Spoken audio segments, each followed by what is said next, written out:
Hi, this is the Drawing the Ideal Self blog post. This is the second blog post in July 2020.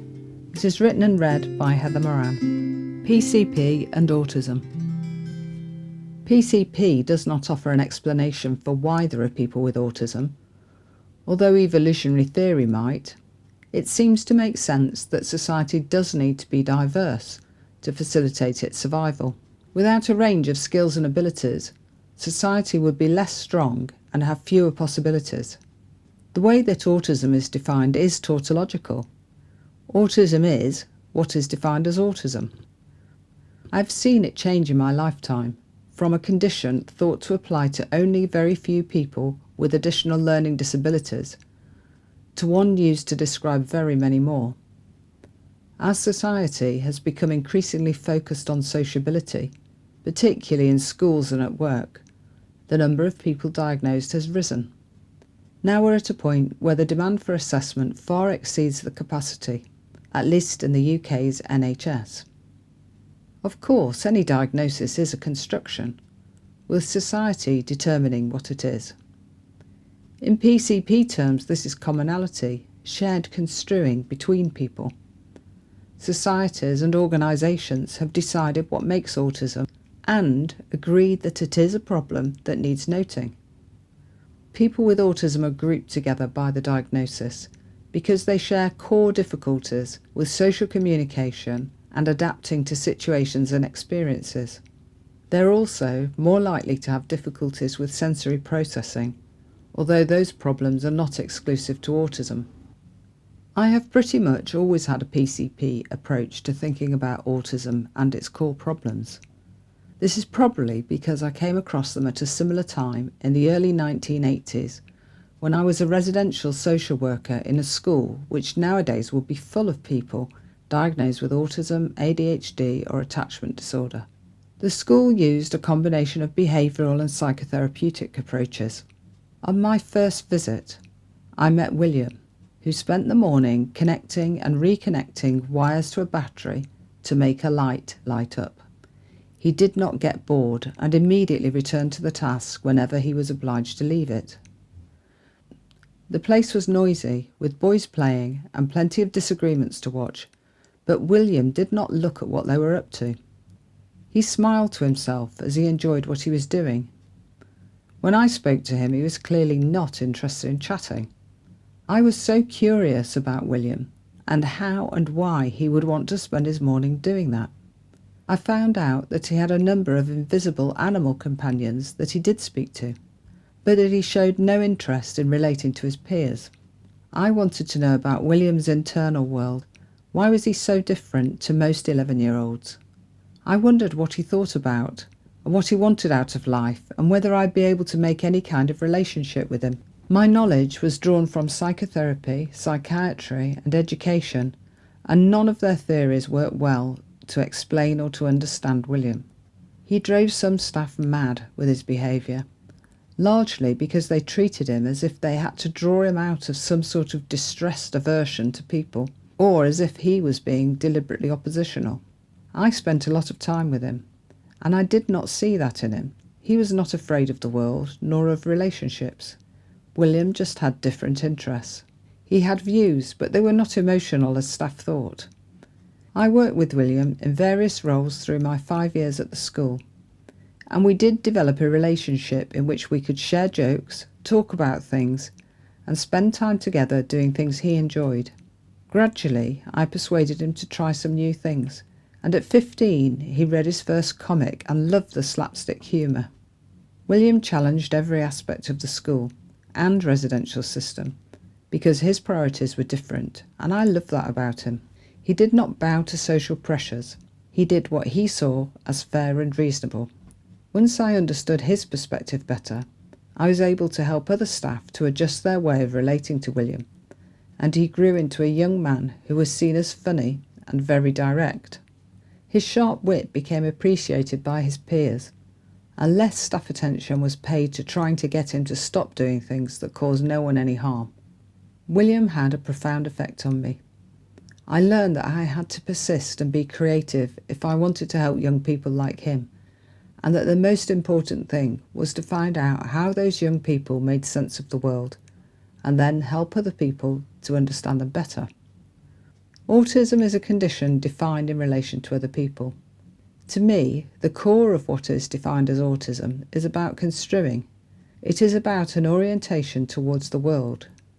It is the way a young person interprets their experiences, what they notice, what they pay particular attention to, and the way they make sense of things. Often, those who are described by an autism diagnosis have a much greater interest in objects, patterns, movement and sensations than they have in people, a non-person orientation rather than a person orientation. From research, we know it applies to people with autism from the beginning of their life. Their construing of non-person experiences may be very sophisticated. They might notice tiny details and differences between creatures, objects, or situations. They may be able to order them in terms of various characteristics, showing ability to hold that information in mind and manipulate it. They may notice tiny changes in sensations and track moving objects with skill. Their attention to detail is remarkable, and it can be an asset, leading them into careers where these skills are highly valued. However, the focus of their attention and interests may be very intense, so that the family of the person with autism finds it hard to cope with their preference for detail and repeating patterns. The usual reason for a referral for an autism assessment is that the young person has difficulty understanding and relating to people. Typically, they struggle to construe differences between people and within people, although they may have excellent observational and intellectual abilities when applied to non-person experiences. They have difficulties with social imagination, with putting themselves in another person's shoes. Construing is central to all of this. The diagnosis itself is about construing. If they were able to explain their repetitive behaviours and inflexibility in a way that made sense to, and was acceptable to, their parents and teachers, the young person might not be referred. Their difficulty construing other people and their constructions makes it difficult for them to explain their views and to seek help when they need it. The adults around them have difficulty construing the young person's constructions, as I did with William. Children with autism are likely to have fewer constructs about people, arising from their orientation towards non-person experiences. Constructs develop through experiences, through differentiating one experience from another. A difference has to be noted for a new construct to arise. For example, to describe a paint colour as pale pink requires reference to constructs about pinkness and to non-pink colours. In the same way, to describe a person as furious requires reference to constructs about anger, including verbal and non-verbal construing, and to the context. Context is crucial in construing people's internal states because we use our construing of the context to anticipate the likely construing of the people in it. Think about fighting. It is usually associated with anger, unless the people are in a setting such as a boxing ring or a judo tournament. We use our construing of sport to help us construe the internal states of the people in the fight, and we construe them as not angry. Difficulties recognising what is real and what is pretense makes people with autism more vulnerable to grooming, scams, and being ill-treated in their close relationships. People with autism usually have difficulty construing many things at the same time, and people and contexts are extremely variable. I've come across a number of children with autism who do not understand that the apparent construing of wrestlers is an act. They're not angry and they do not hurt each other, but pretend to do so for the wrestling show. Their internal state does not match their visible fury with another wrestler, and the clues to that being a pretense lie in the person's ability to construe the setting, a wrestling ring, paying viewers, the build-up to the match, the predictable characters, the impossibility of surviving some of the throws and holds without serious harm. The simple construct, real rather than not real, represents many other constructs about the context. and each one has to be construed in order to reach the conclusion that wrestling is a pretense. The construing of emotions is related to experiences, and in PCP terms, emotions are construing. People with autism may not be able to recognise a range of emotions, nor to show them clearly. It does not mean that people with autism do not have experience that generate particular emotions, but that their experiences may not have been examined and considered sufficiently in order to define their emotions. They might be less differentiated, or their social communication skills are a barrier to telling people about their emotional states. There are many teaching programs designed to develop the construing of emotion by people with autism. There are also useful personal accounts of autistic people learning emotions as an intellectual exercise. Donna Williams' account, Somebody Somewhere, is worth reading. Young people with autism may not be able to predict the impact of explaining their construing on another person's construing, not realising how it may be helpful to the other person in some way, or how it could affect the way they are construed by the other person. Typically, children with autism do not provide explanations of problems which include emotions, history and context. They may not realise that they are relevant, or that it is worth explaining because it will change the outcome of the problem. They also may not have construed their experiences at a verbal level.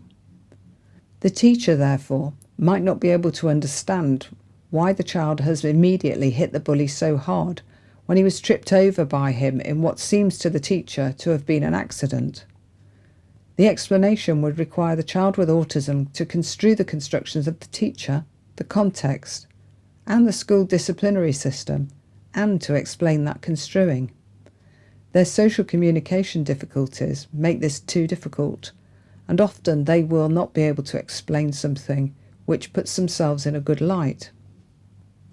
In 2001, Harry Proctor published a really helpful model, Personal Construct Psychology and Autism, and I would recommend you read it if you have interest in this area. It is quite a theoretical paper, but a great summary. You can download it from ResearchGate. So what does PCP have to offer when working with people with autism? It takes each individual and tries to understand them, with a view to supporting their development. It does not criticise or define their difficulties in a way that puts them down. It would not view them as wrong in any way, but as trying to make sense of their experiences, just as we all do. When viewed through a PCP lens, people with autism are no less or more than everyone else, and the way they tick can be understood using a PCP framework, just as for people without a diagnosis. Within PCP, there is no notion of right and wrong, no positive and negative. This separates construing from judgment. Kelly encouraged us to be curious about people, to wonder how they make sense of the world, and to ask them to tell us. A PCP therapist does not have to have a huge mountain of knowledge about autism to help a person with autism. They do need to know how to ask questions of individuals and how to help them express their views.